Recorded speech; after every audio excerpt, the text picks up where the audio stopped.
Hi friends, എല്ലാവർക്കും M4 ലേണിംഗിലേക്ക് സ്വാഗതം. ഇന്നത്തെ ക്ലാസ്സിൽ 8ാം ക്ലാസ്സിലെ ബേസിക് സയൻസ് ടെക്സ്റ്റ് ബുക്കിലെ for the continuity of generations എന്ന 14ാമത്തെ ചാപ്റ്ററിലെ ലെറ്റസ് അസസ് എന്ന ഹെഡിങ്ങിൻ്റെ താഴെ വരുന്ന ക്വസ്റ്റ്യൻസ് ആണ് ഡിസ്കസ് ചെയ്യാൻ പോകുന്നത്. അപ്പോൾ എല്ലാവർക്കും പുതിയൊരു വീഡിയോയിലേക്ക് ഒരിക്കൽ കൂടി സ്വാഗതം. ആദ്യത്തെ ക്വസ്റ്റ്യൻ ഇതാണ്: which of the following activities takes place after fertilisation in plants? പ്ലാന്റ്സിൽ ഫെർട്ടിലൈസേഷന് ശേഷം നടക്കുന്ന ആക്ടിവിറ്റി അല്ലെങ്കിൽ സ്റ്റെപ്പ് ഏതാണ് എന്നാണ് ചോദ്യം. ഇവിടെ 4 സ്റ്റെപ്സ് കൊടുത്തിട്ടുണ്ട്. ഇതിലേതാണ് ഫെർട്ടിലൈസേഷൻ കഴിഞ്ഞ് സംഭവിക്കുന്നത് എന്നാണ് കണ്ടുപിടിക്കേണ്ടത്. ഓക്കെ, സോ ആദ്യം പോളൻ ട്യൂബ് ഗ്രോസ്. പിന്നെന്താണ്? Egg is formed in the ovary. Ovule becomes the seed. Male gametes are formed. നമുക്കറിയാം പോളൻ ട്യൂബ് ഗ്രോ ചെയ്യുന്നത് പോളൻ ഗ്രെയിൻസ് വന്ന് വീണ ശേഷമാണ് അല്ലേ. എഗ് ഫോം ചെയ്യുന്നതും ഫെർട്ടിലൈസേഷന് മുന്നെയാണ്. മെയിൽ ഗ്യാമീറ്റ്സ് ഫോം ചെയ്യുന്നതും ഫെർട്ടിലൈസേഷന് മുന്നെയാണ്. അപ്പോൾ ഫെർട്ടിലൈസേഷന് ശേഷം സംഭവിക്കുന്ന ആക്ടിവിറ്റി എന്താണ്? ഓവ്യൂൾ ബിക്കംസ് ദ സീഡ് എന്നതാണ്. ഓവ്യൂള് സീഡായി മാറുന്നു, അതേപോലെ ഓവറി എന്തായി മാറുന്നു? ഫ്രൂട്ടായിട്ട് മാറുന്നു. ഓക്കെ, സോ ഈ ഫിഗർ ഒന്ന് ശ്രദ്ധിച്ചേ. ഇതിൽ ഓവറി ഈ പുറമേ കാണുന്ന ഭാഗമാണ്, ഓവ്യൂള് അതിൻ്റെ ഉള്ളിൽ കാണുന്ന ഭാഗമാണ്. നമ്മൾ നോർമലി ഒരു ഫ്രൂട്ട് എടുത്താൽ അതിൻ്റെ പുറമേ ഉള്ള ഭാഗം ഫ്രൂട്ടായിട്ടിരിക്കും, ഉള്ളിലുള്ള ഭാഗം സീഡായിട്ടിരിക്കും അല്ലേ. സോ ഓവറി ഫ്രൂട്ടായിട്ടാണ് മാറുന്നത്, അതിൻ്റെ ഉള്ളിലുള്ള ഓവ്യൂൾ എന്തായിട്ട് മാറുന്നു? സീഡായിട്ട് മാറുന്നു. മനസ്സിലായല്ലോ? സോ ഫെർട്ടിലൈസേഷന് ശേഷമാണ് പ്ലാന്റ്സിൽ ഓവ്യൂള് സീഡായിട്ട് മാറുന്നത്, ഓവറി ഫ്രൂട്ടായിട്ട് മാറുന്നത്. ക്ലിയർ ആയല്ലോ? ഇനി രണ്ടാമത്തെ ക്വസ്റ്റ്യൻ നോക്കാം. Which part helps in the transportation of materials without mixing maternal and fetal blood? Maternal ബ്ലഡും ഫീറ്റൽ ബ്ലഡും തമ്മിൽ മിക്സ് ആവാതെ മെറ്റീരിയൽസിനെ ട്രാൻസ്പോർട്ട് ചെയ്യാൻ ഹെൽപ്പ് ചെയ്യുന്ന ഭാഗം ഏതാണെന്നാണ് ക്വസ്റ്റ്യൻ. അതായത് അമ്മയുടെയും കുഞ്ഞിൻ്റെയും ബ്ലഡ് തമ്മിൽ മിക്സ് ആവാതെ ന്യൂട്രിയൻസും ഓക്സിജനും ട്രാൻസ്ഫർ ചെയ്യാൻ ഹെൽപ്പ് ചെയ്യുന്ന ഭാഗം ഏതാണെന്നാണ് ക്വസ്റ്റ്യൻ. ഇവിടെ 4 ഓപ്ഷൻസ് കൊടുത്തിട്ടുണ്ട്: എൻഡോമെട്രിയം, യൂട്രസ്, പ്ലാസെൻറ്റ, അമ്നിയോൺ. ഏത് ഭാഗമാണ് ഇതിന് ഹെൽപ്പ് ചെയ്യുന്നത്? പ്ലാസെൻറ്റയാണ്. ഓക്കെ, എൻഡോമെട്രിയം എന്ന് പറയുന്നത് യൂട്രസിൻ്റെ ഉള്ളിലുള്ള ലൈനിങ് ആണ്. അതിലെ തന്നെ കുറച്ചുകൂടി കട്ടിയുള്ള ഭാഗമാണ് പ്ലാസെൻറ്റ. പ്ലാസെൻറ്റയിൽ നിന്ന് വരുന്ന അംബിലിക്കൽ കോഡിലൂടെയാണ് ഈ മെറ്റീരിയൽസ് അമ്മയിൽ നിന്നും കുഞ്ഞിലേക്ക് എത്തിക്കുന്നത്. അതായത് ഓക്സിജനും കുട്ടിക്ക് വേണ്ട ന്യൂട്രിയൻസും കുട്ടിയിലേക്ക് എത്തിക്കുന്നത് പ്ലാസെൻറ്റയിൽ നിന്നും വളരുന്ന അംബിലിക്കൽ കോഡിലൂടെയാണ്. ഓക്കെ, സോ ഈ ട്രാൻസ്പോർട്ടേഷൻ ഓഫ് മെറ്റീരിയൽസ് നടക്കുന്ന സമയത്ത് മെറ്റേണൽ ബ്ലഡും ഫീറ്റൽ ബ്ലഡും തമ്മിൽ മിക്സ് ആവാതെ ഹെൽപ്പ് ചെയ്യുന്ന ഭാഗം ഏതാണ്? പ്ലാസെൻറ്റയാണ്. ഓക്കെ, മൂന്നാമത്തെ ക്വസ്റ്റ്യൻ നോക്കാം. Sequentially arrange the process that takes place after pollination in plants. പ്ലാന്റ്സിൽ പോളിനേഷൻ നടന്നു കഴിഞ്ഞ് എന്തൊക്കെയാണ് സംഭവിക്കുന്നത് അതിനെ അറേഞ്ച് ചെയ്ത് എഴുതാനാണ് പറഞ്ഞിരിക്കുന്നത്. സോ ഇവിടെ ഓർഡർ അല്ലാതെ കൊടുത്തിട്ടുണ്ട്. Embryo is formed, pollen tube grows, fertilisation takes place, male gametes are formed, zygote is formed, generative nucleus divides. ഈ 6 സ്റ്റെപ്സ് കറക്റ്റ് ഓർഡറിൽ നമ്മൾ എഴുതണം. ഓക്കെ, സോ പോളിനേഷൻ നടന്നു കഴിഞ്ഞാൽ ആദ്യം എന്താ സംഭവിക്കുന്നത്? പോളൻ ട്യൂബ് വളരും അല്ലേ. So first step pollen tube gross എന്നാണ്. പോളൻ ട്യൂബ് താഴേക്ക് വളർന്നു കഴിയുമ്പോൾ പിന്നെ എന്താ സംഭവിക്കുന്നത്? ജനറേറ്റീവ് ന്യൂക്ലിയസ് ഡിവൈഡ് ചെയ്യും, ശരിയല്ലേ. അതിനുശേഷം സ്പേംസ് ആർ ഫോംഡ്. പിന്നീട് എന്താണ്? Fertilisation takes place. അത് കഴിഞ്ഞാൽ ഫെർട്ടിലൈസേഷൻ നടന്നു കഴിഞ്ഞ് എന്ത് ഫോം ചെയ്യും? സൈഗോട്ട് ഫോം ചെയ്യും. ആ സൈഗോട്ട് പിന്നീട് എന്തായിട്ട് ഡെവലപ്പ് ആകും? എംബ്രിയോ അല്ലെങ്കിൽ ഫീറ്റസ് ആയിട്ട് ഡെവലപ്പ് ആവും. സോ പോളിനേഷൻ സംഭവിച്ചു കഴിഞ്ഞാൽ പ്ലാന്റ്സിൽ അടുത്തത് എന്താണ്? പോളൻ ട്യൂബ് വളരുന്നു, പിന്നീട് ജനറേറ്റീവ് ന്യൂക്ലിയസ് ഡിവൈഡ് ആകുന്നു, സ്പേംസ് ഫോം ചെയ്യുന്നു, ഫെർട്ടിലൈസേഷൻ നടക്കുന്നു, സൈഗോട്ട് ഫോം ചെയ്തു, സൈഗോട്ട് പിന്നീട് എംബ്രിയോ അല്ലെങ്കിൽ ഫീറ്റസ് ആയിട്ട് ഡെവലപ്പായി. ഓക്കെ, ഇത്രയുമാണ് കറക്റ്റ് ഓർഡറിലുള്ള പ്രോസസ്സ്. ക്ലിയർ ആയല്ലോ? ഇനി നാലാമത്തെ ക്വസ്റ്റ്യൻ നോക്കാം. Substantiate the statement excessive likes and dislikes of food materials adversely affect the health. അതായത് ഭക്ഷണത്തോടുള്ള അമിതമായ ഇഷ്ടവും ഇഷ്ടക്കേടും നമ്മുടെ ഹെൽത്തിനെ ബാഡായിട്ട് അല്ലെങ്കിൽ മോശമായി ബാധിക്കുന്നു. ഈ സ്റ്റേറ്റ്മെൻറ്റിനെ സബ്സ്റ്റാൻഷിയേറ്റ് ചെയ്യുക അല്ലെങ്കിൽ ജസ്റ്റിഫൈ ചെയ്യുക. ഓക്കെ, സോ നമുക്കിതിൻ്റെ ആൻസർ നോക്കാം.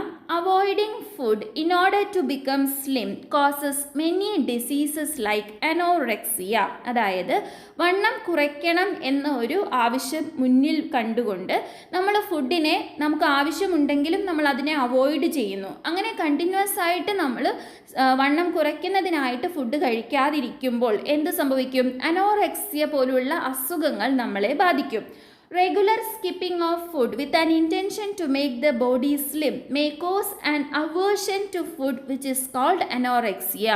ഈ അനോറെക്സിയ എന്ന് പറയുന്നത് തുടരെ നമ്മൾ ഇങ്ങനെ ഭക്ഷണം കഴിക്കാതിരുന്നിരുന്ന് പിന്നീട് നമുക്ക് ഫുഡിനോട് തീരെ താല്പര്യമില്ലാത്തൊരവസ്ഥയായിട്ട് മാറും. ആ ഒരു അവസ്ഥയാണ് അനോറെക്സിയ. ഓക്കെ, ഇനി ഓവറായിട്ട് നമ്മൾ ഭക്ഷണം കഴിച്ചുകൊണ്ടിരുന്നാൽ എന്താ സംഭവിക്കുക? Over eating causes obesity and other chronic diseases. നമുക്ക് ഫുഡ് ഭയങ്കര ഇഷ്ടമാണ് എന്ന് വിചാരിച്ച് എപ്പോഴും നമ്മൾ ഭക്ഷണം കഴിച്ച് ഓവർ ഈറ്റിംഗ് ആയി കഴിഞ്ഞാൽ അതെന്തായിട്ട് മാറും? പിന്നെ ഒബിസിറ്റി, അതേപോലെ മറ്റ് ക്രോണിക് ആയിട്ടുള്ള ഡിസീസസ് ഉണ്ടാവാനായിട്ട് സാധ്യതയുണ്ട്. ഒബിസിറ്റി എന്ന് പറഞ്ഞാൽ അമിതവണ്ണമാണ്. അമിതവണ്ണം ഉണ്ടായാൽ തന്നെ നമുക്ക് ഒരുപാട് ലൈഫ് സ്റ്റൈൽ ഡിസീസൊക്കെ പിടിപെടാനായിട്ട് സാധ്യതയുണ്ട്. ക്ലിയർ ആയല്ലോ? ഇനി അഞ്ചാമത്തെ ക്വസ്റ്റ്യൻ നോക്കാം. Home hygiene and social hygiene are as important as personal hygiene for health. Do you agree with this opinion of the doctor who led an awareness class on health? Why? ഒരു doctor awareness ക്ലാസ്സിൻ്റെ ഇടയിൽ പറഞ്ഞ ഒരു statement ആണ് home hygiene and social hygiene are as important as personal hygiene. അതായത് നമ്മുടെ വ്യക്തിപരമായ ശുചിത്വത്തെയാണ് personal hygiene എന്ന് പറയുന്നത്. ഈ പേഴ്സണൽ ഹൈജീനിൻ്റെ അത്രയും തന്നെ ഇമ്പോർട്ടൻ്റ് ആണ് ഹോം ഹൈജീനും അതേപോലെ സോഷ്യൽ ഹൈജീനും. ഹോം ഹൈജീൻ എന്ന് പറയുമ്പോൾ നമ്മൾ ജീവിക്കുന്ന നമ്മുടെ ചുറ്റുപാടിൻ്റെ ഹൈജീനാണ്. സോഷ്യൽ ഹൈജീൻ എന്ന് പറയുമ്പോൾ നമ്മൾ ഉൾക്കൊള്ളുന്ന ഒരു സൊസൈറ്റിയുടെ ഹൈജീനാണ്. പേഴ്സണൽ ഹൈജീൻ പോലെ തന്നെ ഈ രണ്ട് ഹൈജീനും വളരെ ഇമ്പോർട്ടൻ്റ് ആണ് എന്നാണ് ഡോക്ടർ പറയുന്നത്. ഇതിനോട് നമ്മൾ എത്രത്തോളം എഗ്രി ചെയ്യുന്നു എന്നാണ് question. Definitely, unhygienic environment helps in the proliferation of pathogens. നമ്മൾ ജീവിക്കുന്ന ചുറ്റുപാട് അൺഹൈജീനിക് ആണെങ്കിൽ അതിൽ നിന്നും പാത്തജൻസ് അല്ലെങ്കിൽ ഡിസീസ് കോസിങ് ഓർഗാനിസംസ് നമ്മളിലേക്ക് വരാൻ സാധ്യതയുണ്ട്. നമ്മുടെ പേഴ്സണൽ ഹൈജീൻ നമ്മൾ എത്രത്തോളം നന്നായി കൊണ്ടുപോയിട്ടും കാര്യമില്ല. നമ്മൾ ജീവിക്കുന്ന ചുറ്റുപാട് ഹൈജീനിക് അല്ലെങ്കിൽ അതിൽ നിന്നും ബാക്ടീരിയാസ് അല്ലെങ്കിൽ പാത്തജൻസ് നമ്മുടെ ശരീരത്തിലേക്ക് പ്രവേശിക്കാം. The danger caused by pollution is much dreaded. അല്ലേ, നമ്മൾ ജീവിക്കുന്ന സറൗണ്ടിങ്സ് പൊല്യൂട്ടഡ് ആണെങ്കിലും ഒരുപാട് അസുഖങ്ങൾ നമുക്ക് പിടിപെടാൻ സാധ്യതയുണ്ട്. Therefore, home hygiene and social hygiene are very important as personal hygiene. Personal hygiene പോലെ തന്നെ ഇമ്പോർട്ടൻ്റ് ആണ് ഹോം ഹൈജീനും സോഷ്യൽ ഹൈജീനും. ഇനി എന്താണ് ഹോം ഹൈജീൻ, അതേപോലെ എന്താണ് സോഷ്യൽ ഹൈജീൻ എന്ന് വ്യക്തമായിട്ട് നമുക്കൊന്നുകൂടി നോക്കാം. Home hygiene refers to the practices used to maintain cleanliness and sanitation within a household, like washing hands, cleaning surfaces, and properly disposing of waste, while social hygiene refers to the practices implemented within a community to prevent the spread of disease, including proper waste disposal, public sanitation and hygiene education to maintain overall community health. Home hygiene എന്ന് പറയുമ്പോൾ നമ്മുടെ വീട്ടിനുള്ളിലുള്ള ഹൈജീനാണ്. അതായത് നമ്മൾ നന്നായിട്ട് നമ്മുടെ കൈകൾ വൃത്തിയാക്കി സൂക്ഷിക്കണം. അതേപോലെ നമ്മളുടെ വീട്ടിലെ സർഫേസസ് ഒക്കെ എപ്പോഴും ക്ലീൻ ആക്കി വെക്കാനായിട്ട് ശ്രദ്ധിക്കണം. നമ്മുടെ വീടിന് ഉള്ളിൽ നിന്നും ജനറേറ്റ് ആകുന്ന വേസ്റ്റ് കറക്റ്റായിട്ട് ഡിസ്പോസ് ചെയ്യണം. ഇതെല്ലാം നമ്മുടെ ഹോം സാനിറ്റേഷൻ അല്ലെങ്കിൽ ഹോം ഹൈജീനിൽ പെടുന്നതാണ്. എന്നാൽ സോഷ്യൽ ഹൈജീൻ എന്ന് പറയുമ്പോൾ അതെന്താണ്? ഒരു സൊസൈറ്റിയിൽ ഉണ്ടായി വരുന്ന വേസ്റ്റ് എല്ലാം കറക്റ്റായിട്ട് ഡിസ്പോസ് ചെയ്യണം. അതേപോലെ പബ്ലിക് സാനിറ്റേഷൻ, നമ്മൾ ഹൈജീനെ കുറിച്ച് അവയർനെസ് കൊടുക്കുക, എഡ്യൂക്കേഷൻ കൊടുക്കുക, ഡിസീസസ് സ്പ്രെഡ് ആവാതിരിക്കാനുള്ള ആക്ടിവിറ്റീസ് ഒക്കെ ചെയ്യുക. ഇതെല്ലാം കമ്മ്യൂണിറ്റി ഹെൽത്ത് അല്ലെങ്കിൽ സോഷ്യൽ ഹൈജീൻ്റെ ഭാഗമായിട്ട് വരുന്ന കാര്യങ്ങളാണ്. ക്ലിയർ ആയല്ലോ? ഇനി ആറാമത്തെ ക്വസ്റ്റ്യൻ നോക്കാം. Adolescence is full of challenges and possibilities. What are the challenges faced by adolescents? What are your suggestions to overcome these challenges? Adolescent age ഗ്രൂപ്പിൽ പെടുന്ന ആളുകൾ ഫേസ് ചെയ്യുന്ന ചലഞ്ചസ് എന്തൊക്കെയാണ്? ഈ ചലഞ്ചസിനെ ഓവർകം ചെയ്യാൻ നമുക്ക് എന്തൊക്കെ ചെയ്യാൻ സാധിക്കും? ഇതാണ് ക്വസ്റ്റ്യൻ. ഓക്കെ, സോ എന്തൊക്കെ ചലഞ്ചസ് ആണ് അഡോളസൻസ് ഫേസ് ചെയ്യുന്നത്? Causes mental and emotional disturbances. ഈ അഡോളസെൻ്റ് എന്ന് പറയുന്ന ആ ഒരു പെർട്ടിക്കുലർ ടൈം പീരീഡിൽ നമ്മുടെ ബ്രെയിനിൻ്റെ ഗ്രോത്ത് കുറച്ചുകൂടി ഫാസ്റ്റായിട്ട് നടക്കും അല്ലേ? അപ്പോൾ ഇങ്ങനെ ഫാസ്റ്റായിട്ട് ബ്രെയിൻ ഗ്രോ ചെയ്യുന്ന സമയത്ത് it causes mental and emotional disturbances. പിന്നെ എന്താണ്? Confusion about his or her role in the society. ഒരു കുട്ടി അഡോളസെൻ്റ് പീരീഡിൽ എത്തുമ്പോഴേക്കും അവർക്ക് എപ്പോഴും കൺഫ്യൂഷൻ ആയിരിക്കും. ഞാൻ ഈ സൊസൈറ്റിയിൽ എന്തിനാണുള്ളത്, എൻ്റെ റോൾ എന്താണ് ഇവിടെ, അങ്ങനത്തെ കൺഫ്യൂഷൻസ് ഉണ്ടാകുന്ന ഒരു ടൈം പീരീഡാണ്. പുവർ അണ്ടർസ്റ്റാൻഡിങ് അബൌട്ട് ഹൈജീൻ, അതേപോലെ ഇമ്മെച്യൂരിറ്റി, ഇതെല്ലാം അഡോളസെൻ്റ് പീരീഡിലുള്ള കുട്ടികൾ ഫേസ് ചെയ്യുന്ന പ്രോബ്ലമാണ്.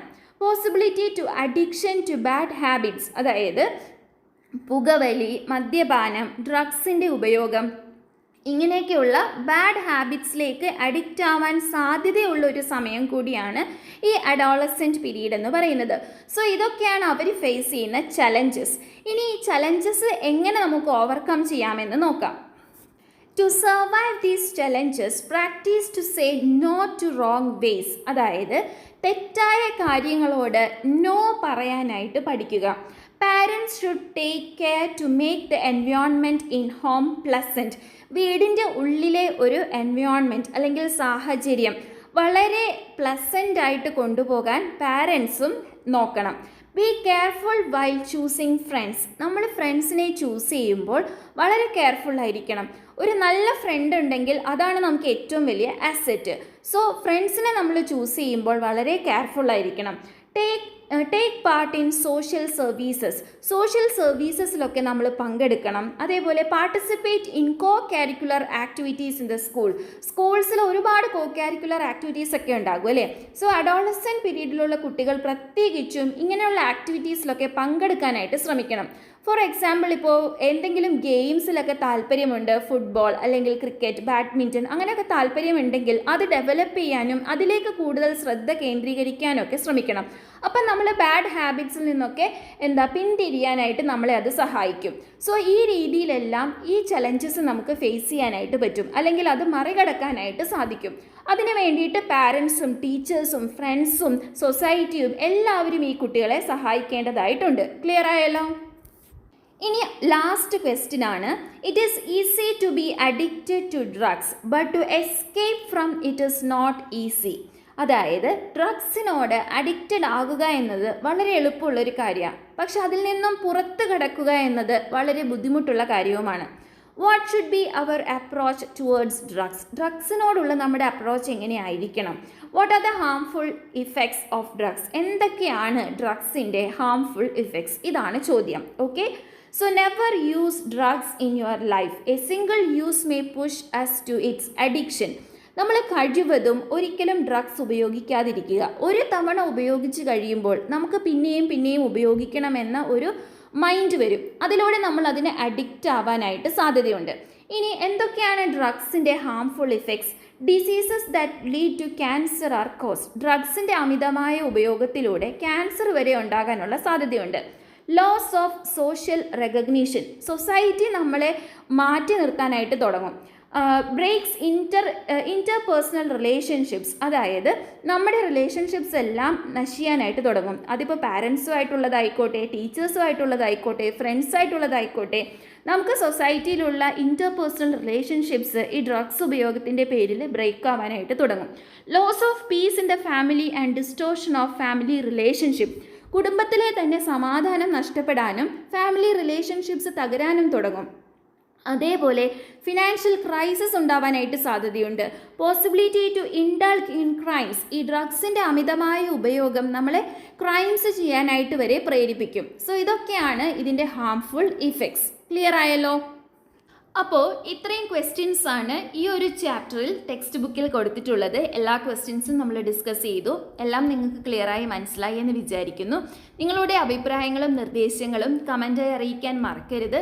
ഇതുവരെ നമ്മുടെ ചാനൽ സബ്സ്ക്രൈബ് ചെയ്തിട്ടില്ലാത്ത കൂട്ടുകാർ എന്തായാലും ചാനലൊന്ന് സബ്സ്ക്രൈബ് ചെയ്ത് സപ്പോർട്ട് ചെയ്യണം. അതോടൊപ്പം തന്നെ വീഡിയോയുടെ ലിങ്ക് നിങ്ങളുടെ ഫ്രണ്ട്സിന് ഷെയർ ചെയ്ത് കൊടുക്കാനും മറക്കരുത്. സോ മറ്റൊരു വീഡിയോയിൽ കാണുന്നത് വരെ താങ്ക് യു ഫ്രണ്ട്സ്.